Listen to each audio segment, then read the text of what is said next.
The Skarn were winning. Their hives pushed across Yeltrak's territory like a mole to war, unrelenting and silent. Every planet that fell to them became another spawning pit. Every retreat was a delay, not a strategy. General Varka, commander of the 3rd Outer Ring Defense Fleet, knew it. He stared at the flickering holomap, watching red pulses engulf green colonies like blood seeping into cloth. A junior officer approached. "We've lost contact with Nivarn 5, sir." He didn't react. He just nodded as if he expected it. Nivarn 5 had been holding on with barely a dozen functional artillery arrays and 1 battalion of ground troops. Its loss was overdue. What wasn't overdue was a growing silence from the core fleets. "Activate Protocol Omega," Varka ordered. There was a pause. The command center went quiet. Someone dropped a tool. "But, sir," the communication officer stammered, "that protocol. I know what it does." "Do it." Across the Yeltrak's network, a wideband distress beacon fired into the void. Its encryption marked it as high priority, open to any registered military ally. No filters, no vetting. It was a desperate scream into a storm, and it was answered. 12 minutes later, an alert pinged back. Reinforcements en route. Origin, Sol 3. Sol 3, someone muttered. Varka's translator processed the term. Earth. Then the murmurs turned to gasps. The temperature in the room dropped, though the heat levels didn't change. A technician started hyperventilating. Another just sat down on the floor, mouth open, eyes wide. "No, not them," said the science liaison, her voice barely audible. "Not the Deathworlders." "Can we cancel the request?" the lieutenant asked. Varka didn't answer. He was still staring at the blinking confirmation. En route. Estimated arrival, 41 hours. "You've heard the rumors," someone whispered. "They train in gravity that crushes bones. Their atmosphere includes poison. Their dominant species has no claws, no armor, and yet somehow they dominate the entire biosphere. I heard they tested nuclear bombs on themselves, just to see what would happen. They elect their leaders based on charisma, not genetic superiority. One of them once punched a bear. They invaded their own moon. They eat animals that scream." The room had spiraled into panic. Varka slammed a fist on the console. "Enough. They're coming, whether we like it or not." In the following hours, every staff member did their best to pretend things would be fine. The officers ran drills. The engineers reinforced shielding. The diplomats tried, unsuccessfully, to contact any other potential allies. None responded. Varka tried to distract himself by reading up on human military units. It didn't help. A brief report from a 47th Galactic Expeditionary Force caught his eye. Engagement with Human Fireteam Delta 4, victory achieved. Collateral damage. Entire ecosystem collapsed. Status. Earth forces deem operation successful. Comments. Next time we bring more duct tape and less hesitation. He scrolled further and found something called Boot Camp. It was a training system so rigorous that half of it seemed designed purely to break soldiers psychologically. And it worked. He watched the recording. Mud, screaming, explosions, laughter. The trainees weren't just surviving. They were enjoying themselves. He paused the second video. One soldier was being yelled at while doing inverted push-ups over a pit of snakes. For some reason, the snakes looked more afraid than the human. 40 hours later, the ship arrived. Not a sleek cruiser, not a noble flagship with gleaming metal and perfect symmetry. What emerged from hyperspace was a hunched, ugly piece of steel. Panels were mismatched. Burn marks scarred the hull. Antennas jutted at odd angles. The identification beacon blinked erratically, as if drunk. The DSS unapologetic. Its first message. "Yo, we hear y'all got a bug problem." The translation system had to triple-check that. Varka rubbed his temples. Open a channel. The screen blinked on. A human woman sat in the command chair, feet up on the console. She wore dark armor covered in patches. One read Boomer. Another said free hugs with explosives. "This is Captain Maria Delgado," she said. "Call sign Boomer. Who's in charge over there?" I am, Varka answered. Cool. How big's the bug infestation? Catastrophic. We are being overrun. Our primary colony worlds are... Yeah, we'll take care of it. Pardon? Delgado leaned forward. Look, no offense, but your last message sounded real panicked. You're dealing with Skarn, right? Big ugly bugs, no necks, lots of legs, zero personality. That's an understatement. Great. We've dealt with worse. You got a landing zone, or should we just improvise? Varka blinked. You mean deploy immediately? Unless you want us to give him a head start. Behind her, someone shouted, Tell him about the new railgun. Shut it, Woo, she replied over her shoulder. Then, smiling at Varka, we'll be down in 20. Wait! She cut the feed. They descended like a meteor storm. Their drop shuttles didn't request clearance. They didn't use standard approach vectors. One of them flipped upside down mid-entry just to test the aerodynamics, as it later turned out. Varka watched one shuttle burst through cloud cover, land at an awkward angle, then deploy 5 armored figures like it was a party trick. The humans strolled out. The first was Delgado herself, helmet off, grinning like this was a holiday. Beside her, a giant of a man lugged what looked like a modified plasma cannon. Doc Taylor, the onboard medic, apparently. His sidearm was a flamethrower. Specialist Wu carried 3 drones, a spanner, and what looked like a live grenade held together with chewing gum. Private Jenkins waved at the Yeltrax officers. This is so cool. You guys are like aliens. Delgado turned to Varka. So, where's the front line? South Continent. Defensive Grid 5. All right. Woo! Pack the nukes. Doc, you're on crowd control. Jenkins, just don't touch anything yet. Varka tried one last protest. You can't just... General, Delgado said, now deadly serious. You asked for help. What you got were Deathworlders. We don't do slow. Then she winked. Let's go bug hunting. The first reports came in 10 minutes after deployment. Skarn Hive cluster neutralized. Came the message. The transmission was scratchy, full of static and overlapping background noise. Was that laughter? Then another ping. Defensive Grid 5 cleared. We found survivors. They're confused but alive. Jenkins is teaching them how to swear in English. General Varka leaned forward. How many humans did they deploy? The technician checked. 5. Sir. He didn't respond right away. 5? Not squads. No, sir. 5 individuals. The room fell silent again. Not out of fear this time, but disbelief. A secondary feed arrived. Body cam footage. Human Command authorized Yeltrax to observe. For record-keeping or post-trauma counseling. The video began with Delgado standing atop a burning Skarn spire, waving a human flag made from a repurposed rucksack. Beside her, Wu was skateboarding down a Skarn corpse like it was a ramp, tossing sticky grenades with precision that should have been illegal. One explosion accidentally took out a Yeltrax forward bunker. Delgado's voice over comms. Oops, my bad. We'll rebuild it later. The footage shifted. Doc Taylor was patching up wounded Yeltrax soldiers. He wasn't using standard medkits. He used duct tape, protein bars, and something that hissed. The soldier's eyes widened as he stood up, suddenly screaming, I feel incredible, and ran back into fight with twice his former speed. Jenkins was teaching children how to make Molotov cocktails. One engineer asked if that was a type of drone.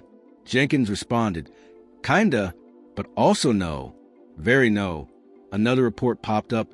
Skarn Command node destroyed. Hive mind signal disrupted. Movement patterns erratic. Varka could hardly believe it. That was a central node. It's buried under 30 meters of organic armor. Wu's voice crackled through the relay. Yeah, about that. Turns out it's not armor if you burn through it fast enough. Also, one of your artillery shells was just lying there. We borrowed it. You detonated a 40 megaton device. Technically you did. We just helped it find its purpose. Varka slumped into his chair, rubbing the back of his neck like he might find sanity hiding there. Yeltrax Command began updating their maps. Every hour, more territory turned green. Hive tunnels collapsed. Biological signal strength decreased by measurable percentages. And at the center of every anomaly, a 5-human fire team operating entirely without protocol. One disturbing update read, Delgado tamed a Skarn mount, rode it into enemy line. May have named it Susan. 2 hours in, Planetary Command insisted on speaking to humans directly. Delgado responded via text only. Can't talk. Covered in goo. Making progress. The Prime strategist was not amused. We want formal assessments. Combat projections. Proper documentation. Instead, they received a photo. Wu posing next to a crater, throwing up 2 fingers and a peace sign. Behind him, a smoldering Skarn dreadnought curled on itself like overcooked seafood. The caption, situation handled. You're welcome. Varka wanted to scream. He wanted to weep. Instead, he just said, how long before the Skarn retreat? Someone answered without looking up. At this rate, 2 more days maximum. From 5 humans? They're not like other species, sir. The ground forces watching from orbit began requesting transfers to work under Delgado's team. Not because of their methods, but because somehow, impossibly, they were winning. Morale surged. Soldiers cracked jokes over open comms. Engineers built honor altars out of scrap metal in the human's likeness. One of them, 3D, printed a golden Jenkins doing finger guns. More humans arrived. Just 2. Reinforcements, apparently. A demolitions expert named Luna and an older man called Sarge. Sarge never gave his real name. He arrived, looked at the carnage, sniffed once, and said, "You've been using standard tactics? Cute."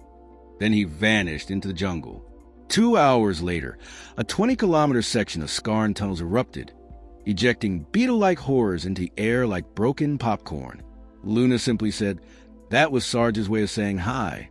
Varka gathered his senior staff. What are we dealing with here? These are not soldiers. They are chaos in humanoid form. The science officer cleared her throat. Sir, I believe we misunderstood the humans entirely. How so? They don't approach war as a solemn duty. It's creative expression, problem solving, theater. They don't endure battle. They engage it like a challenge they're insulted by. Every time they encounter a new threat, they respond with either overwhelming firepower or sarcasm. Sometimes both, the communications officer added helpfully. One intercepted radio log captured Delgado during an assault. These bugs don't even have vital organs. It's like punching a soup-filled beanbag. Woo! How many grenades we got? 3, but Jenkins turned one into a speaker. Of course he did. Send it anyway. At the end of the second day, the Skarn issued a wideband signal. It was unintelligible, a garbled mash of high-pitched shrieking and pheromone blips. But the translation AI concluded it could be interpreted as retreating.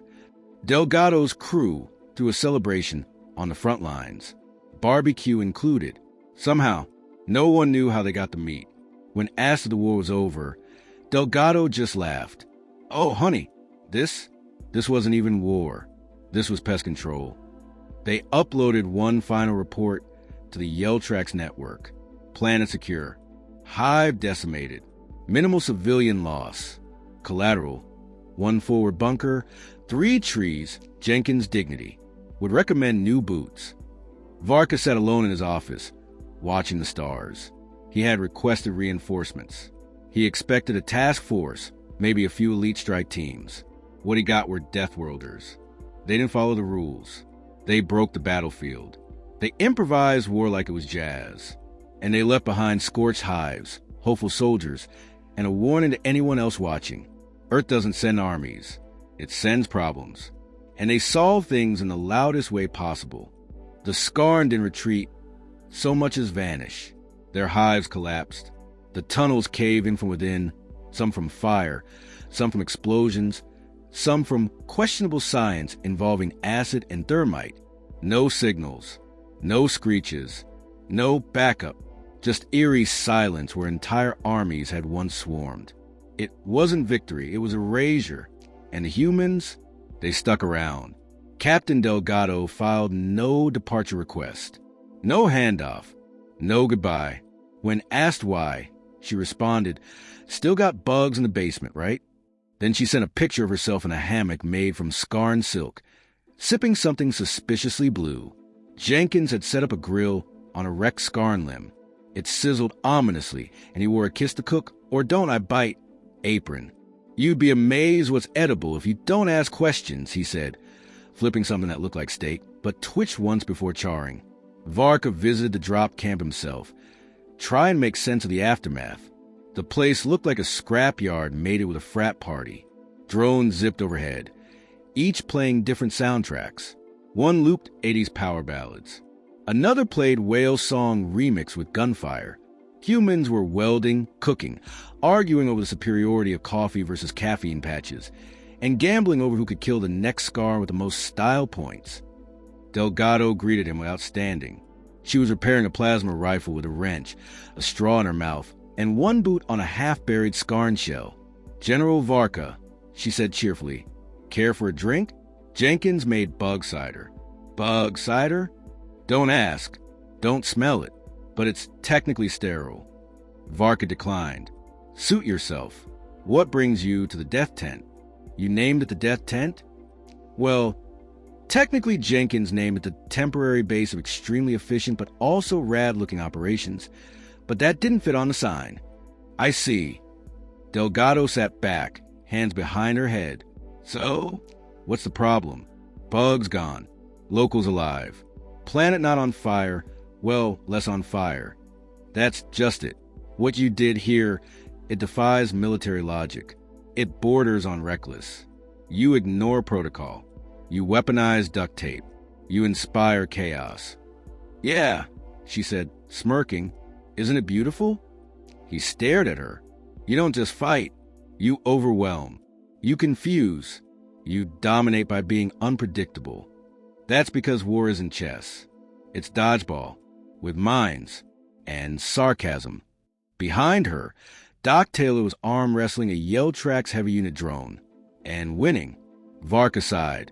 "You're not trained the way we understand training. We are, just differently. Humans don't just train bodies, we train minds. Stress tolerance, improvisation, creative violence. And Jenkins, honestly, we don't know what Jenkins is. He once built a grenade out of chewing gum and a fission battery." A nearby explosion confirmed something experimental had just occurred. Delgado kept talking. "Look, General, we come from a death world. Every day is survival. If it isn't the weather trying to kill you, it's the wildlife, or the food, or the politics. We don't get the luxury of playing fair. We cheat better." Varka couldn't argue. The skarn were gone. "But the skarn! They've never run before," he muttered. "Because they've never fought someone who smiled during battle," she said. "Fear isn't just a weapon. It's a virus. We infected them with the idea they could lose. And now, they'll think twice. Every time they smell smoke or hear static, they'll remember us. Humans, Deathworlders, with a punchline to the joke no one wants to tell." Then Jenkins ran by, screaming, "It's not dead yet," followed by a half-dismembered skarn limb scuttling after him, and Specialist Wu with a taser shouting, "I got this." Varka blinked slowly. "Do your soldiers ever rest?" "We rest aggressively." Later that day, he met with his own officers to draft the official report. The problem was, how do you document something like this? "Casualty analysis?" he asked. "For skarn hive clusters annihilated, estimated biomass loss, 95%. Civilian losses, minimal. Human injuries, 1 twisted ankle and 2 cases of minor sunburn." Sunburn. They took off their armor during lunch. Claimed they wanted a tan. Strategic resource depletion? Skarn nutrient pools destroyed. Breeding pits evaporated. They even repurposed some of the biomass for farming. What does that mean? They turned it into fertilizer. Jenkins called it circle of life logic. Varka wrote it all down, even as it made less and less sense. When he finally submitted the report to Yeltrax High Command, it was flagged for verification. One line was highlighted. The humans do not fight like soldiers. They fight like a hurricane learned how to use swear word and tactics. The reply came back, approved, with reservation. The Deathworlders didn't leave that week. Or the next. They said there was still cleanup to do, which apparently included building a hover racetrack around the ruins, hosting something called a karaoke duel, and testing experimental jetpacks in low orbit. Delgado eventually visited Varka again. "We're probably leaving soon," she said, her expression softer. "Back to Earth. Maybe, or wherever the next fire starts. We're kind of addicted to saving things." Loudly, Varka hesitated. "Would you consider staying?" She raised an eyebrow. "Not you personally. I mean officially, as military consultants." She smiled. "You want a Deathworld defect your army? To learn, to adapt, to never face annihilation again without people like you." "I'll talk to Sarge," she said. "But fair warning, he charges in bourbon and ammo." Noted. That night, the Skarn sent one last signal across space. Weak, desperate, full of error codes. It included a single translated line. "Avoid Sol 3. Avoid the Death Planet. If you see them, run." And somewhere far from Yeltrak's territory, other empires began listening. Not to the Skarn, but to the silence that followed. Because when Deathworlders arrive, there's always silence afterward. By the third week, rumors of the Deathworlders had reached deep space. Not through official channels. Those were still struggling to find the right words. But through gossip, intercepted signals, and one blurry image of Delgado riding a burning Skarn beast across a crater with dual plasma rifles. It circulated across thousands of fleets, always captioned, "Earth sends these now." Other species weren't sure if it was propaganda, hallucination, or a new form of psychological warfare. The Galactic Diplomatic Forum called an emergency session. The Skarn territory had collapsed. Entire systems they once controlled now broadcast one simple status: vacant. The diplomat from the Drixa Combine opened with, "We must assume this human force is their elite." The Andon Alliance delegate said, "If that wasn't their elite, I don't want to meet what is." A few looked to the Earth ambassador. He was a polite, balding man named Harold, wearing a sweater vest and glasses. He smiled awkwardly and said, "Oh, Delgado's team? They're not elite, just good at staying alive. We gave them 2 weeks of leave time. They chose us instead." A silence fell over the chamber. "Are you telling us this wasn't official?"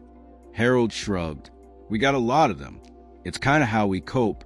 Bad news comes in. Someone stands up and says, 'All right, guess we're fixing that.' Next thing you know, you've got a barbecue pit in a war zone, and someone calling it progress." One of the reptilian ambassadors muttered, "You breed maniacs." "No," Harold corrected gently. "We raise survivors. There's a difference." On the planet, Delgado's team was finally packing up. Jenkins had duct-taped a Skarn mandible to his rifle and called it Bug's Lair XL. Wu was recording his top 10 explosions for a YouTube channel that probably violated interstellar law. Taylor was carrying an unconscious Yeltrak's child on his back while feeding it crackers and muttering, "I'm not crying, you're crying." Delgado stood looking at the scorched horizon. Quiet, focused. Varka approached. "You did what no one else could." She smirked. "You mean win or survive?" "Both." He held out a small device, a data crystal containing Yeltrax's highest honor, the Flame of Legacy, for bravery beyond doctrine, and for breaking all the rules that needed breaking. She took it, turned it over in her fingers, and said, "You're sure this won't explode?" "Only emotionally." "Neat. A beat. So what now?" she asked. Varka inhaled. "We rebuild. Smarter this time. Stronger. We keep listening to the stories people tell about you. And we remember, sometimes salvation doesn't come dressed in armor. Sometimes it shows up in cargo pants and smells like burn meat." She laughed, shook his hand, and nodded to the others. The humans boarded their shuttle. No formation. No ceremony. Wu threw up a peace sign. Jenkins made explosion noises with his mouth. Sarge, who no one had seen in 2 days, emerged just long enough to say, "You're not charging me for the crater, are you?" before vanishing again. Then they were gone. The yell tracks didn't throw a parade. Instead, they marked the ground where the final battle took place. A stone slab, no names, just a quote carved deep into it. They asked for reinforcements. What they got were Deathworlders.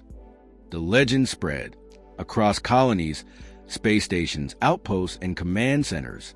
Whenever a situation seemed hopeless, someone would say, "Maybe Earth will send help." And someone else would answer, "Do we really want that kind of help?"